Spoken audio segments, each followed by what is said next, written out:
పనులు చేయాలి, ఏ విధంగా నడుచుకోవాలి అనే విషయం గురించి కాలం మాహితి గురించి ముందు తెలుసుకున్నాము. కాలం ఈశ్వర స్వరూపం అని వేదం ఉపదేశించింది. అంటే వేదం కాలాన్ని ఏమంటుంది? ఈశ్వర స్వరూపం అంటుంది. భగవంతుడే కాలం, కాలమే భగవంతుడు. కాలం మహాబలమైంది, అలాగే ఎంతో విలువైంది కూడా. బంగారం కన్నా, సంపదల కన్నా, అన్నిటికన్నా విలువైనది కాలం. కాలాన్ని మనం ముందుకు వెళ్ళి జరపలేము, జరిగిపోయిన దాన్ని తిరిగి తీసుకురాలేము. డబ్బులు సంపాదించగలం కానీ కాలాన్ని ఏమి వెనక ముందు చేయలేము. కాబట్టి కాలం సంపదల కన్నా చాలా విలువైంది. కాలాన్ని ఎలా సద్వినియోగం చేసుకోవాలి? అలాంటి కాలం తనకు కలిసి రావాలని, అనుకూలంగా ఉండాలని ప్రతి ఒక్కరూ ఆకాంక్షిస్తారు. ఈ సృష్టిలో ఎవరికి లేని శక్తి ఒక కాలానికి మాత్రమే ఉంది. ఎంతటి వారైనా కాల ప్రభావానికి తలవంచవలసిందే. ఎవరి అధికారమైన, అహంకారమైన, పరాక్రమమైన కాలం ముందు వ్యర్థమేనని రామాయణంలోని కిష్కింధాకాండలో శ్రీకృష్ణుడితో శ్రీరాముడు చెప్తాడు. మహాభారతం చాలా పెద్దది. అటువంటి మహాభారతంలో ధర్మరాజుకు ఎంతో పేరు ఉంది. పేరే ధర్మరాజు. ధర్మాన్ని అనుసరిస్తాడు కాబట్టి ఆయనకు ధర్మరాజు అని పేరు వచ్చింది. అలాంటి ధర్మరాజు చేత కూడా జూదమాడించింది కాలం. అలాగే సజ్జనుడైన మంచి ఉత్తమ గుణాలున్న పాండవులను కూడా అరణ్యవాసం చేయించింది కూడా కాలం. వీరిద్దరు మామూలుగా మహానుభావులు అంతే కదా, ధర్మరాజు కానీ పాండవులు కానీ. ఇక మహాత్ముడు, మహాదేవుడు, మహావిష్ణువు శ్రీరామచంద్రుడు. అటువంటి శ్రీరాముడిని చివరి దశలో సరయూ నది పాలు చేసింది కూడా కాలమే. ఆ భగవంతుడు కృష్ణుడిని బోయవాడి బాణానికి గురి చేసింది కూడా కాలమే కదా.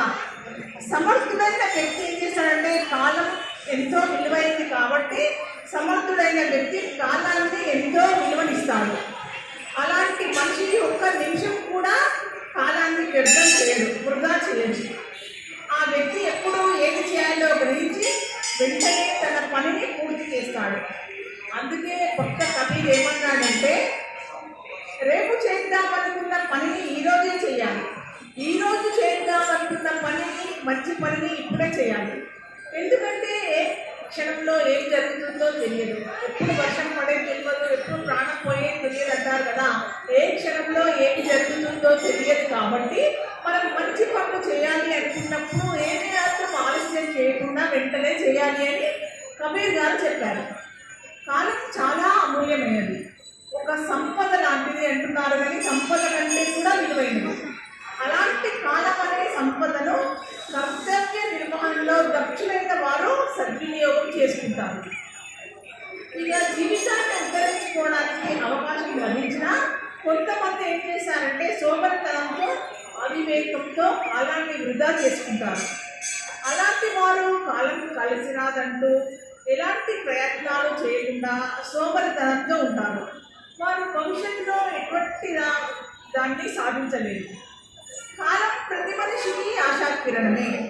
ఎన్నో ఆశలకు కలిగిస్తుంది, ఎన్నెన్నో ఆశయాలకు చిగుళ్ళు తొడుగుతుంది, ఎన్నో సమస్యలకు పరిష్కారం చూపిస్తుంది కాలం.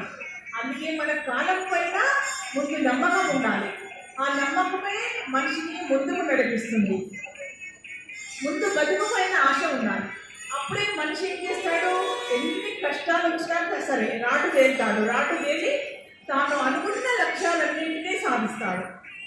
ముందు ఆరోగ్యాన్ని సరిగా చూసుకుంటే, మనం ఆరోగ్యం మంచిగా ఉంటే ఇంకో వారిని ఉద్ధరించడానికి వీలవుతుంది.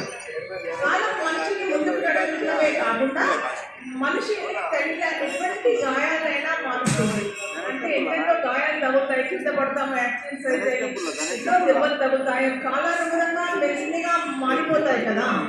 అలాగే మానసిక వేదన కూడా ఉపశమింపజేసే శక్తి కాలానికే ఉంది. ఒక తీవ్రమైన కష్టం వచ్చిందనుకోండి, ఎంతో బాధ వచ్చిందనుకోండి, కుటుంబంలో కానీ, కుటుంబ పరంగా కానీ, ఉద్యోగ పరంగా కానీ ఎంతో తీవ్రమైన బాధ వచ్చినప్పుడు ఆ క్షణంలో ఎంతో బాధపడతాం.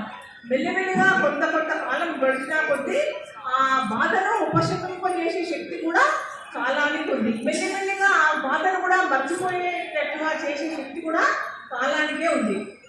కాలం ఎన్నో పరీక్షలు పెడుతుంది. చుట్టూ ఉన్న పరిస్థితులు ఎప్పుడైనా మారవచ్చు, ఎలాగైనా ఉండవచ్చు. నిరీక్షించి కాల పరీక్షలు ఎదుర్కోవడం వివేకవంతుల లక్షణం.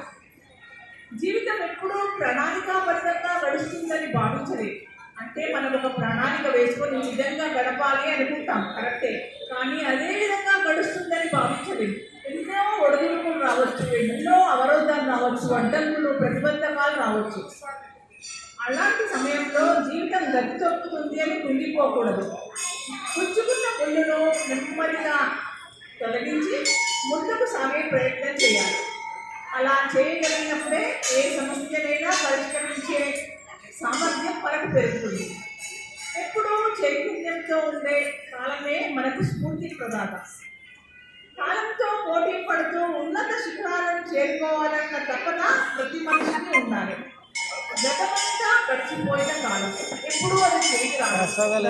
ఎన్నో జరిగి ఉంటాయి, సుఖాలు జరిగి ఉంటాయి, సుఖాలు వచ్చి ఉంటాయి, ఎన్నెన్నో వచ్చి ఉంటాయి. వాటిని తలుచుకుంటూ కుమిలిపోతే అనారోగ్యం తప్ప ఏమీ మిగలదు, అది తిరిగి రాదు. ఇక భవిష్యత్తు అనేది అంటూ చిక్కని శేష ప్రశ్న. భవిష్యత్తు ఎలా ఉంటుందో ఎవరికీ తెలియదు. మనం ఎన్నో అనుకుంటాం, కానీ భవిష్యత్తు ఏ క్షణం ఏం జరుగుతుందో మనకు తెలియని శేష ప్రశ్న. అలాగే వర్తమానం దేవుడిచ్చిన వరం. ఇప్పుడు ఉన్నది వర్తమానం, ఇది దేవుడిచ్చిన వరం. అన్నీ దేవుడిచ్చిన వరాలే, కానీ ఇప్పుడు వర్తమానం అనేది జరుగుతుంది. కాబట్టి మనం దాన్ని ఏ విధంగా ప్రవర్తించాలి, ఏ విధంగా సాగించాలి అనేది ఆలోచించుకోవాలి. అందుకే వర్తమానంలో ప్రతి క్షణాన్ని తప్పకుండా సద్వినియోగం చేసుకోవాలి. ఈ సమయంలో ఆధ్యాత్మిక మార్గం సరైన మార్గాలను చూపిస్తుంది. మనం వర్తమానంలో